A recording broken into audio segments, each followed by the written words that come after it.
Hi everyone. I want you to imagine something with me. Imagine what our world would be like if we could teach little kids to solve big problems. And I mean really big problems. Problems like eradicating poverty, reducing inequalities, and addressing the urgency of climate change. Sounds totally impossible, right? Well, I'm here today with my daughter to prove that it's not. Hi, my name's Harvee Pene. I'm a best-selling author, an accountant, and the global face of men's health charity, Movember.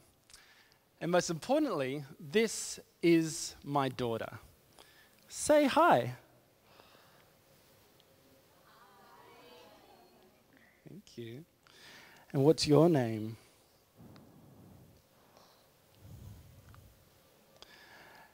Can you say, "Good morning, Havana"? Good morning, Havana. And how old are you, Havana? I remember 1 year before Havana was born, I got really sick. I felt a lump in a part of my body where us daddies especially don't want to feel anything strange. It was cancer. Testicular cancer. And Havana is the miracle baby that doctors said that I may one day never have. It's the reason why I'm studying so hard at med school so I can become one. Speaking of school, there's Miss Jo. What school do you go to, Havana? Do you remember?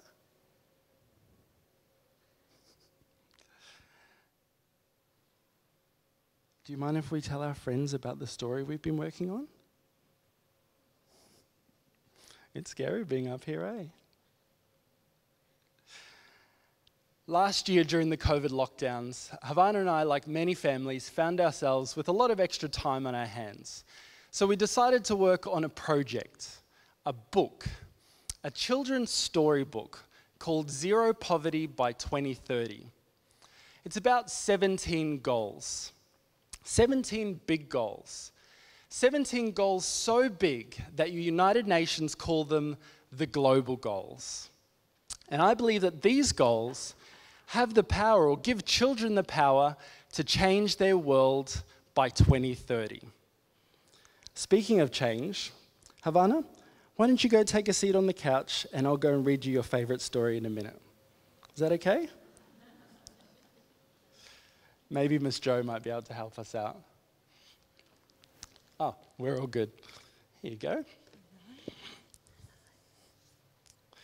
Now, you might think that a topic like poverty is a huge subject to broach with such a little kid.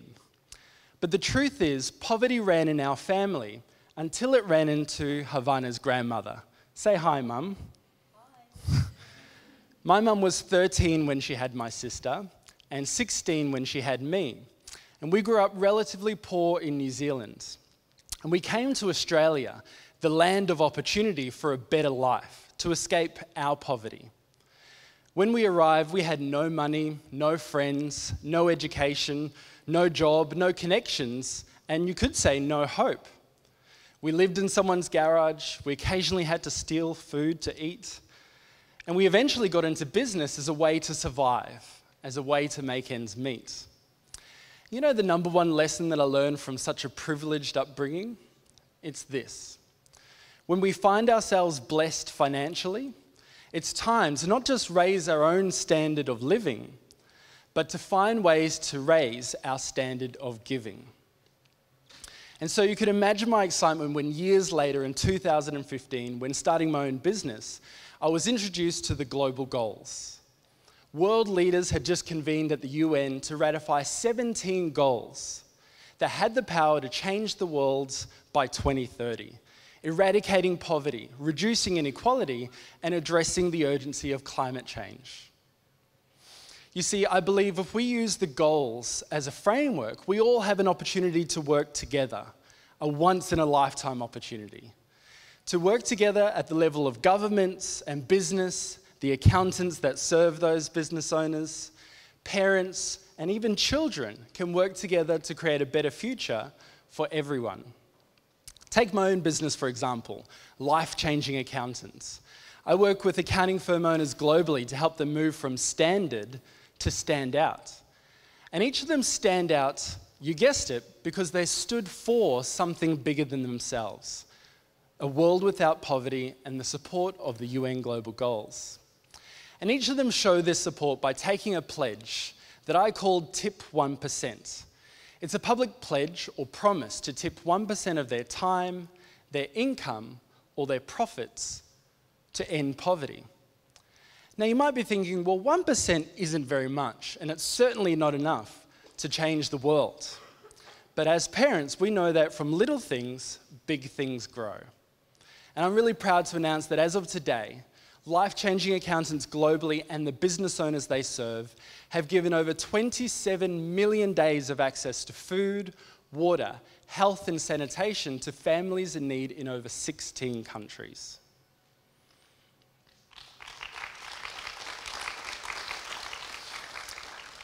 And I want to take you to one of those countries right now. We went to Cambodia to see firsthand some of the impacts that our accounting firms have been making through support of the global goals.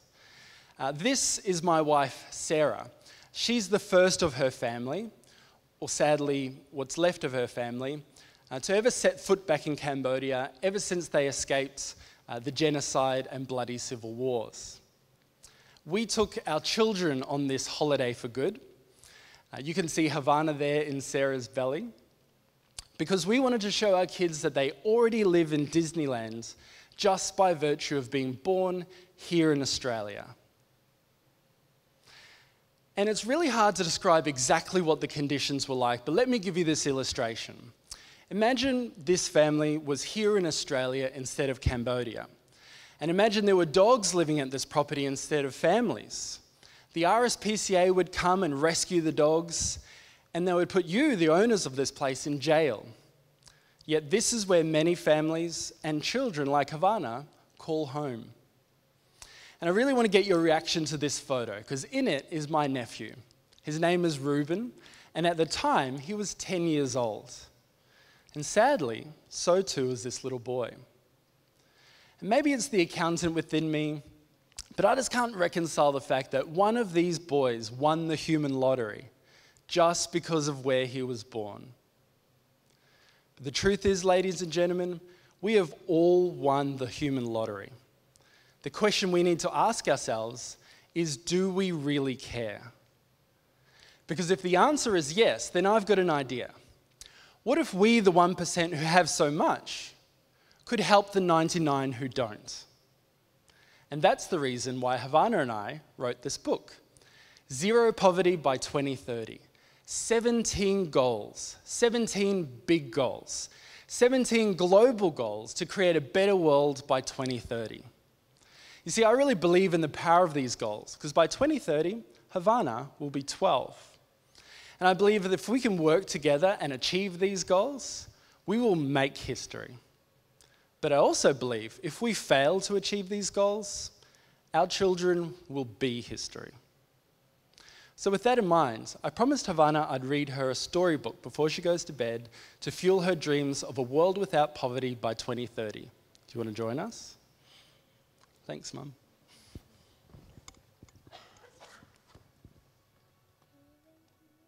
Yeah, I would love to read it to you. How are you feeling now? What's your name? We tried. Okay, come on, sit up, please.